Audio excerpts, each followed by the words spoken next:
तसव्वुर करें, एक ऐसा शहर जहां सड़कों को पानी से धोया जाता था, जहां धुएं की जगह ताज़ा समंदरी हवा थी और शोर की जगह बगियों की टप-टप सुनाई देती थी। क्या आप यकीन करेंगे कि ये वही कराची है जिसे आज हम जानते हैं? बिल्कुल नहीं, ये 1902 का कराची है, जो एशिया का पेरिस कहलाता था। खुशामदीद, गहरी आंख पर। आज हम वक्त का पहिया उल्टा घुमाएंगे।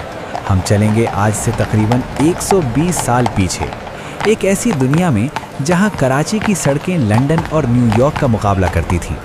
अपनी कुर्सियों की पेटियां बांध लीजिए, क्योंकि तारीख के ये औराक आपके होश उड़ा देंगे।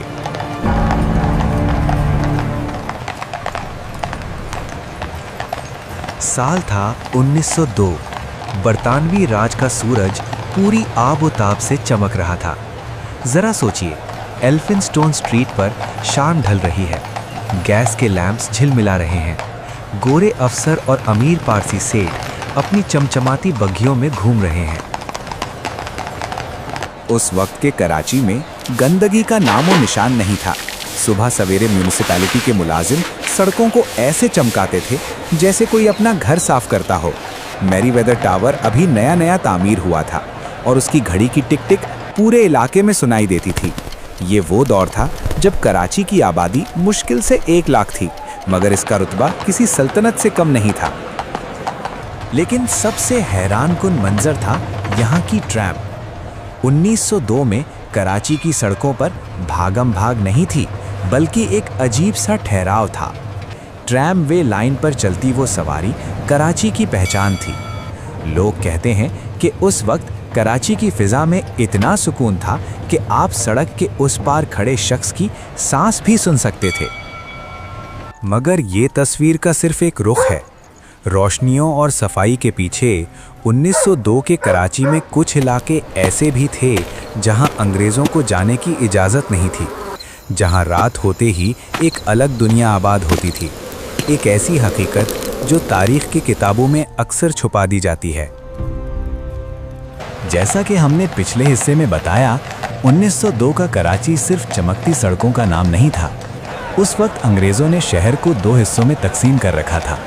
एक वाइट टाउन जहां सदर और कैंटोनमेंट की रौनक थी, और दूसरा ब्लैक टाउन यानी आज का पुराना शहर जहां मकामी लोग बसते थे। असल कहानी तो इन तंग गलियों में सांस लेती थी। अगर आप 1902 में खरादार या मीठादार की गलियों से गुजरते तो मंजर बिल्कुल मुख्तलिफ होता। यहाँ बिजली के लैंप्स नहीं, बल्कि मिट्टी के दिए और लालटेन जला करती थी। मगर इन्हीं गलियों में कराची की रूह बसती थी। लेकिन एक खौफ था जो इन गलियों में मंडला रहा था। 1896 के ताउन यानी वबा ने कराची का नक्शा बदल दिया था। 1902 तक आते आते लोगों के दिलों में ये डर बैठ गया था कि सफाई ना रखी गई तो मौत वापस आ जाएगी। यही वजह थी कि अंग्रेज सरकार ने सख्ती बरकरार रखी थी। मगर नेटिव जेटी के पुल के नीचे कहानी कुछ और थी।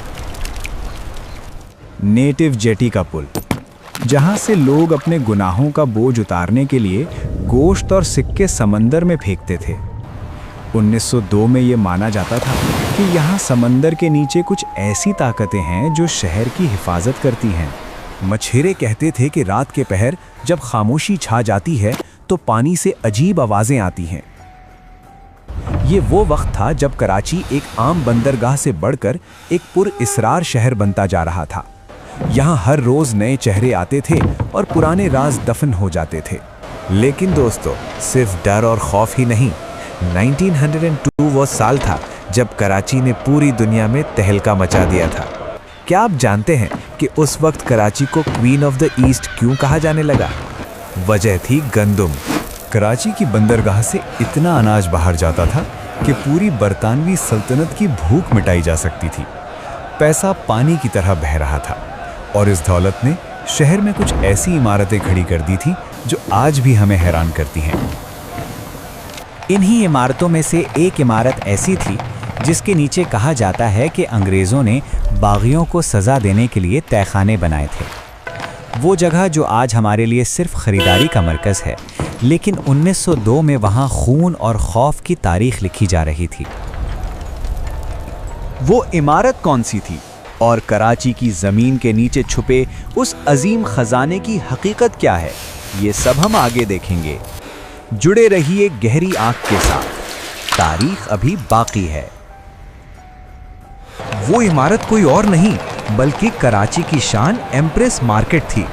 आज हम इसे खरीदारी के लिए जानते हैं, लेकिन 1902 में इसके दरो दीवार से बगावत की दास्तान सुनाई देती थी। कहा जाता है कि जिस ज़मीन पर यह मार्केट खड़ी की गई, वहां 1857 की जंग आज़ादी के बाद बागियों को तोपों से उड़ा दिया गया था। अंग्रेज़ों ने ये आलीशान मार्केट उस खून आलूद माजी को छुपाने के लिए बनाई थी। 1902 में जब यहाँ सुबह का बाजार लगता था, तो अंग्रेज़ मेम साहिबाइन यहाँ से ताज़ा फल खरीदती थीं, बेखबर उस हकीकत से कि उनके पैरों के नीचे तारीख दफन है। एम्प्रेस मार्केट से निकलकर अगर हम थोड़ा आगे बढ़ें तो सुनाई देती थी नॉर्थ वेस्टर्न रेलवे की सीटी। ये 1902 का दौर था, जब कराची स्टेशन पर काले धुएं वाले इंजन्स की हुक्मरानी थी। ये रेलवे लाइन कराची की रगें थीं। पंजाब की गंदम और कपास इन्हीं पटरियों के जरिए कराची की बंदरगाह तक पहुंचती थी। कैंट स्टेशन का मंजर किसी मेला से कम नहीं होता था। एक तरफ यूनिफॉर्म में मलबूस गोरे टिकट कलेक्टर्स और दूसरी तरफ पूरे हिंदुस्तान से आए हुए मजदूर और ताजिर। ये वो जगह थी जहां मशरिक और मगरिब का मिलाप होता था। लेकिन शहर का एक हिस्सा ऐसा भी था जहां आम आदमी का दाखला ममनू था। सिंध क्लब और कराची जिमखाना। 1902 की शामों में यहाँ पियानो की धुन बजती थी और क्रिस्टल के ग्लास टकराने की आवाज़ आती थी। यहाँ रहने वालों को लगता था कि बरतानवी राज कभी ख़त्म नहीं होगा। उनकी दुनिया में सुकून था, दौलत थी और लग्जरी थी, मगर उन्हें खबर नहीं थी कि वक्त करवट लेने वाला है। शहर में एक ऐसी मशीन आने वाली थी जो घोड़ों की जगह ले लेगी और रफ्तार के नए मायने लिखेगी। 1902 का साल ख़त्म होने को था और कराची एक नए दौर में दाखिल होने वाला था। हमने ज़मीन देखी, बाजार देखे और समंदर के राज जाने। कराची का वो मंजर जो शायद आपने कभी तसव्वुर भी न किया हो। पहली मोटर कार की आमद और मनोरा आइलैंड के वो किस्से जो आज तक बुजुर्गों के सीनों में महफूज हैं। आखिर 1902 के बाद कराची का पेरिस वाला टाइटल कैसे धुंधला पड़ गया? इस सफ़र का आखिरी और सबसे जज्बाती हिस्सा अभी आगे है। 1902 का साल ख़त्म होने को था और कराची की सड़कों पर एक नई आवाज़ सुनाई देने लगी थी। ये आवाज़ घोड़ों की टापों की नहीं, बल्कि मोटर कार के इंजन की थी। जब पहली बार बगैर घोड़ों के चलने वाली ये बग्गी कराची की सड़कों पर निकली तो लोग हैरत से दंग रह गए। किसी ने इसे जादू कहा तो किसी ने शैतानी पहिया। ये सिर्फ एक गाड़ी नहीं थी, ये इस बात का ऐलान था कि कराची अब जदीद दौर में कदम रख चुका है। रफ्तार बढ़ने वाली थी और सुकून आहिस्ता आहिस्ता ख़त्म होने वाला था। लेकिन इन सब तब्दीलियों के दरमियान एक चीज़ अटल थी, मनोरा का लाइट हाउस। 1902 में जब शहर सोता था तो मनोरा की रोशनी समंदर में भटकने वालों को रास्ता दिखाती थी। इस मीनार ने कराची को एक मामूली मछेरा बस्ती से एशिया का पेरिस बनते देखा था। ये वो निगहबान था जिसने अंग्रेज़ों का उरूज भी देखा और फिर बाद में उनका जवाल भी। अगर मनोरा की दीवारें बोल सकती तो वो हमें बताती कि असल कराची कैसा था। आज जब हम 1902 की तस्वीरों को देखते हैं तो दिल में एक सवाल उठता है, वो शहर कहाँ खो गया? वो सड़कें जो पानी से धुली जाती थीं, वो डिसिप्लिन, वो नज़ाकत, क्या वो सिर्फ अंग्रेज़ों के साथ चली गई? कराची वही है, समंदर वही है, हवा वही है, मगर शायद हमने उस एहसास को खो दिया है जो इस शहर को अपना घर समझता था। 1902 का कराची हमें ये याद दिलाता है कि ये शहर सिर्फ ईंटों और पत्थरों का ढेर नहीं, बल्कि एक जिंदा तारीख है। तारीख के सफ़र में हमारे साथ चलने का शुक्रिया। माजी के दरीचे बंद ज़रूर हो जाते हैं, मगर उनकी रोशनी हमेशा बाकी रहती है। शायद किसी दिन हम अपने कराची को फिर से वैसा ही शानदार बना सकें। उम्मीद है गहरी आँख की ये कोशिश आपके दिल में उतर गई होगी। अगर आपको ये वीडियो पसंद आई तो लाइक करें और कमेंट्स में बताएं कि आप अगला सफ़र किस शहर या किस दौर का करना चाहते हैं। गहरी आंख से इजाज़त दीजिए। अल्लाह हाफिज़।